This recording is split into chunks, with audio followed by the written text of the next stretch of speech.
Lena had always been content working behind the scenes. She didn't crave the spotlight. She only craved Damien's love. 4 years. 4 entire years of silently building his career brick by brick. She was the one staying up all night rewriting lyrics, tweaking melodies to match his smoky voice, styling his photo shoots in thrift pieces and elbow grease. While he slept, she worked. While he strutted, she blended. In public, Damien always smiled and said, "Shout out to my team. Especially my assistant. Lena, she holds it down." Assistant. Lena swallowed that word more times than she could count.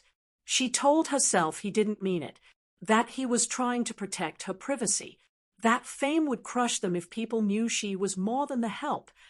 But every time someone asked, "Are you two dating?" and Damien replied with a cool chuckle and a vague, "She's just my friend," it pierced deeper. They'd go home after events, and she'd lie stiffly on his bed while he rehearsed new verses. Sometimes he'd pull her close, whisper lyrics into her ear like love songs, but even then, it felt transactional, like she was another instrument in his studio. Lena's best friend, Tara, once said, "Girl, you the engine of his career, but he won't even let you ride shotgun." Lena laughed it off, but her soul wasn't laughing. Then came the day she found an open tab on Damien's laptop. A message draft to someone named Rhea. "Can't wait to be public with you. She's getting clingy. I'm ending it soon." Lena didn't cry. She just stayed at the message, then closed the laptop. That night, she made her favorite meal, jollof rice with grilled plantain. She served it with a smile. He kissed her forehead like nothing was wrong. But inside her heart, something snapped. It wasn't just a breakup. It was a slaughter. Damien had scored a big podcast interview, livestreamed to over 100,000 followers. The host was all about chaos and clickbait, and Damien knew exactly how to feed the beast. Lena stood behind the camera, as usual, adjusting lighting and smoothing Damien's collar. Her face was calm, but her palms were sweating. Halfway through the interview, the host asked, "So who's the lady in your life? Fans are dying to know." Damien smirked, flicked imaginary dust off his shoulder, and said, "Ah, finally. Okay. Her name is Rhea. She's fire. Beautiful, bold, brilliant. None of that basic energy I used to deal with." The host cackled. "Wait, basic? Are you talking about your assistant chick? What's her name?" "Lena." Damien laughed too. "That one? She was cool. But too quiet. No star power. Just vibes and vibes. I need someone who matches my heat." Lena stood frozen behind the camera, her soul evaporating. The words stabbed through her like glass. Then came the worst part. Rhea, yes, the same girl from the message, stepped into frame and perched herself on Damien's lap. She waved at the camera and kissed his cheek. "Surprise, baby," she cooed. The comments exploded. "Lena who? Doaman, this is cold." He upgraded FR. Lena turned away, walked out of the studio, and kept walking. She didn't take a bag. She didn't take her charger. She left with just her dignity, which, at that moment, was in ashes. The clip went viral within hours. Meme pages posted side-by-sides of Lena and Rhea, from admin to queen medium dark skin toenail Polish hand. When you realize he was dating his assistant out of pity. One post showed Lena in a baggy hoodie beside Rhea in a rhinestone bodycon with the caption, "Evolution of taste." People who once complimented Lena's modest style now called her drab and forgettable. Even fashion blogs weighed in. It's clear why Damien made the switch. Rhea is the drama Lena never could be. Lena deleted her social media. Not just the apps, the accounts. Tara tried to reach her. "Please call me, babe. I'm worried." "Screw them.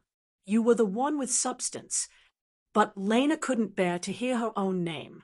Not after it became a punchline. One night, scrolling mindlessly through a burner account, she came across a comment under the breakup video that said, "She was the joke. But jokes always have the last laugh." That comment clung to her brain like a parasite. Lena didn't go home. She didn't go to Tara's. She boarded a night bus headed nowhere in particular until she remembered a name she hadn't spoken in years, Mrs. Ajayi. Mrs. Ajayi had been her high school drama teacher, a stubborn, elegant woman who believed every teenager had a stage buried in their soul.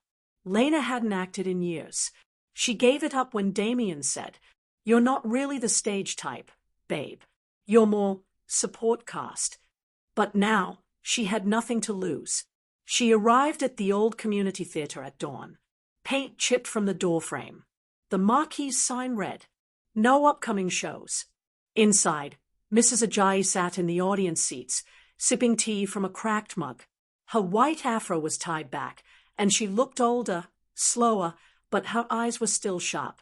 She looked up and said calmly, "Took you long enough." Lena dropped her bag and collapsed into a seat. Her voice broke as she whispered, "I don't know who I am anymore."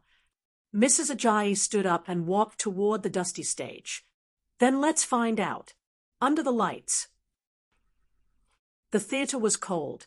The windows rattled. The curtains smelled of mildew and time. But Lena felt something awaken every time she stepped onto the stage. At first, her voice trembled. She couldn't finish monologues without her throat closing. But Mrs. Ajayi pushed. "Again. Mean it this time. Don't whisper your pain. Scream it. Cry it. Use it." Lena began rehearsing every day. Shakespeare, Maya Angelou, scenes from Nollywood classics. She rediscovered her breath, her rhythm, her rage. Mrs. Ajayi often brought a battered camcorder to record sessions. "For your eyes only," she'd say. But one day, a soft voice interrupted rehearsal. "Mind if I shoot this properly?"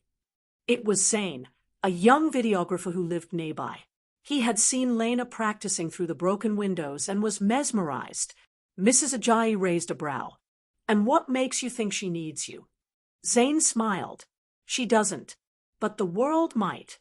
He filmed Lena delivering a monologue from media, her voice raw, her hands trembling, her eyes on fire. When she finished, there was silence. Then Zane spoke quietly. "That wasn't acting. That was resurrection." They started filming more, but Lena insisted on one thing. No face, no name, just the voice. She wore a mask, a gold, expressionless mask with painted tears under the eyes. Zane posted the clips on a new channel, The Masked Queen. The internet noticed. The camera rolled. A single spotlight spilled onto Lena's masked face. Behind her was a crimson curtain. In her hands, nothing but truth. Zane whispered, "Ready?" Lena nodded. She began. "I wasn't born to scream. I was born to listen, to your lies, to your laughter, to your love that was never mine." Her voice cracked, but it was deliberate. Pain laced every syllable. "You made me your audience, your backup, your silence." She stepped forward. But now, the silence speaks. The video ran 90 seconds. Zane titled it, "The Girl You Buried, Alive." It exploded. Within days, people were reposting the performance everywhere: Twitter, Instagram, TikTok. Famous influencers reacted with tears. Voiceover artists tried to imitate her cadence. Poets broke down her metaphors. And the comments were relentless. "This girl speaks what I've lived through. I don't know who she is, but she's saving lives. She's a star, and she doesn't even need a face." The Masked Queen had become a force, a name, a movement. But Lena still refused to look directly at her reflection. The internet had a new obsession, unmasking the Masked Queen. TikTok detectives uploaded side-by-side voice comparisons between Lena's old interviews and the monologues. One YouTuber did a full deep dive. The cadence matches, the heartbreak matches. Remember the viral livestream breakup? That girl, Lena, disappeared right after. Coincidence? I think not. Hashtags trended. #unmask the queen. #it Lena. #mask revenge. Still, Lena said nothing. But that didn't stop the world from talking. Rhea's growing paranoia. Rhea was losing her grip. Her fashion sponsorships dropped in engagement. Her podcast numbers plummeted. Every time she posted something inspirational, commenters replied. The Masked Queen said it better. You're the villain in someone else's origin story. You're Rhea. But she's revolution. She threw her phone across the room one night. It's Lena, she screamed to Damien. I swear it's her. Damien barely looked up from his phone. Even if it is, so what? The mask is doing her more favors than her face ever did. Rhea froze. Excuse me. Damien glanced at her, smiked. I'm just saying, she finally found a way to be relevant. Good for her. That night, Rhea deleted 22 photos from her Instagram and unfollowed 14 brands. Her perfect empire crumbling. Rhea launched an Instagram Live. In a red bathrobe and full makeup, she began. Let's talk. You'll keep worshipping this Masked Queen like she's some symbol of power. But what power hides its face? Huh? What strength was a disguise? People joined by the thousands. She continued. And let's be real, this is a clout stunt. She wants attention. I mean, who performs poetry with a mask unless they are hiding guilt? Someone commented. Girl, are you okay? Another. She hit a nerve. Hey. Rhea's face twisted. You think that's talent? Please. I've heard better acting in school plays. Then someone dropped the ultimate blow. Funny, you're mad about masks, but your whole brand is one. The comment got 10,000 likes. Rhea ended the live mid-sentence. Her rage. Public. Her envy. Exposed. And the Masked Queen, she hadn't said a word. The email came like lightning. Subject, invitation to star in award-winning director's short film. Zane read it twice. Then again.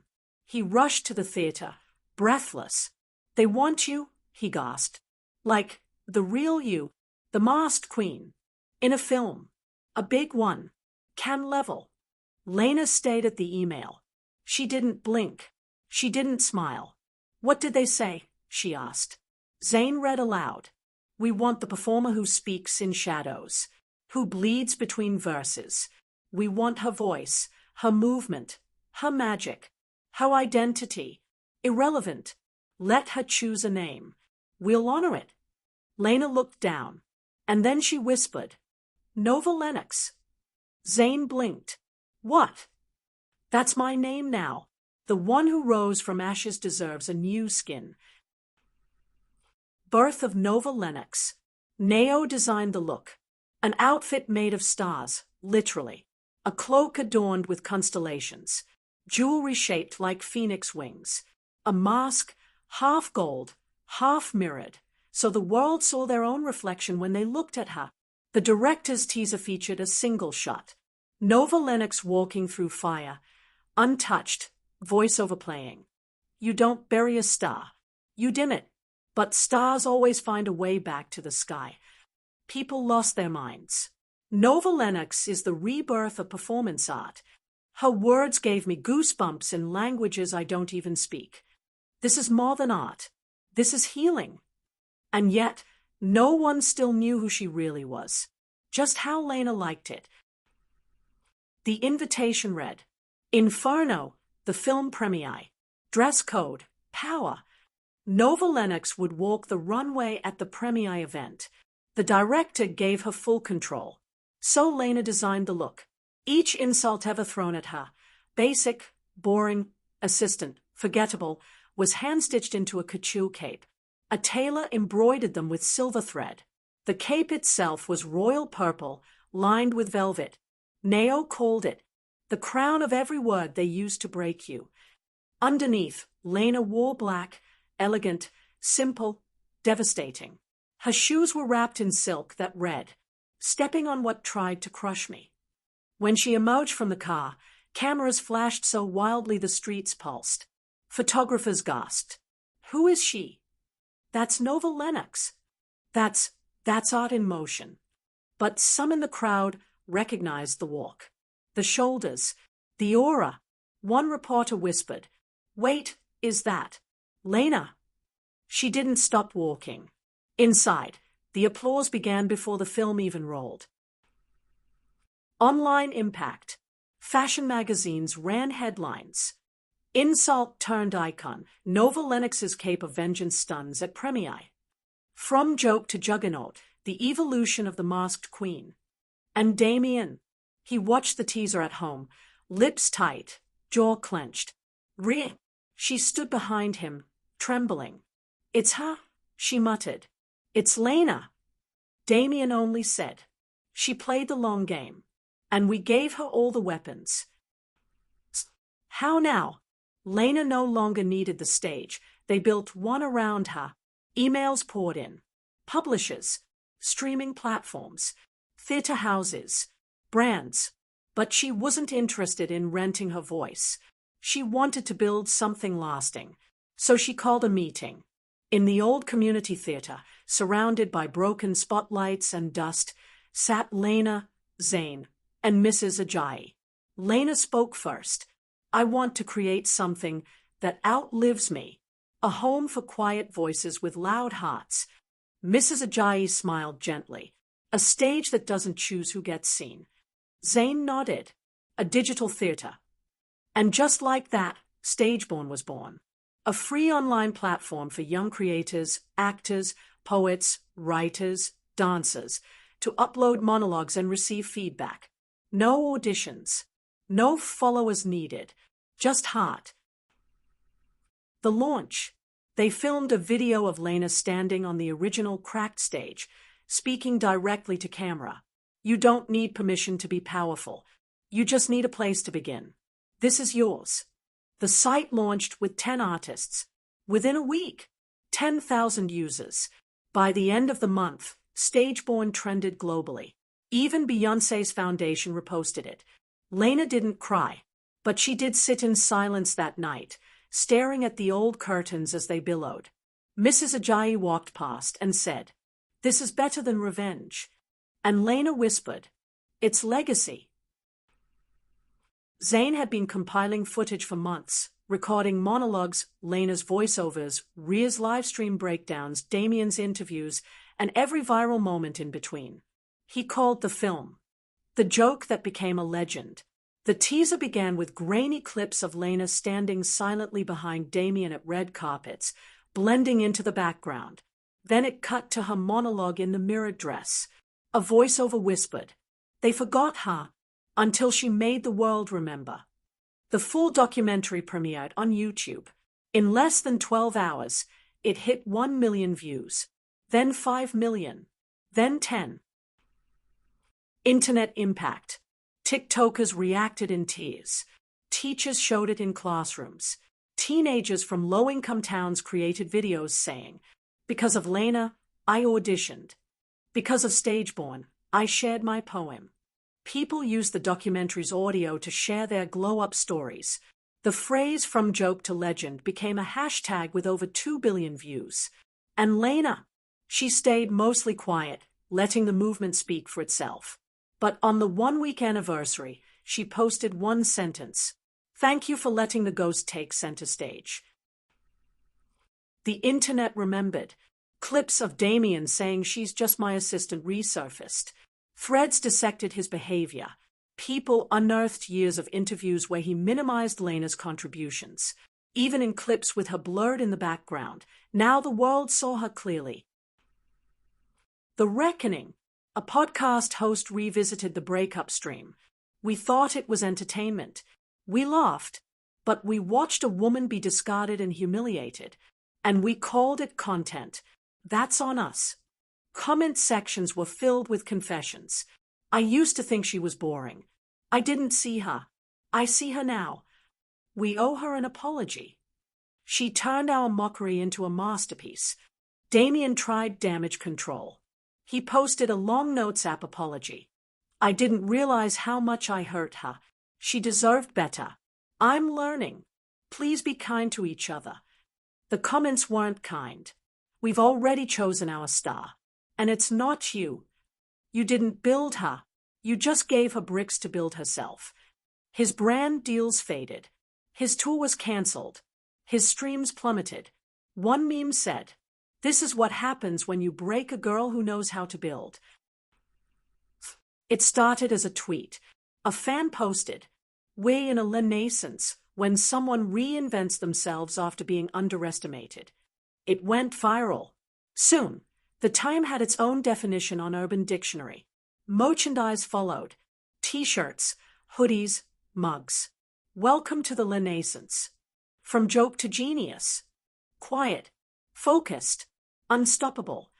Psychologists use the term to describe post-traumatic self-discovery.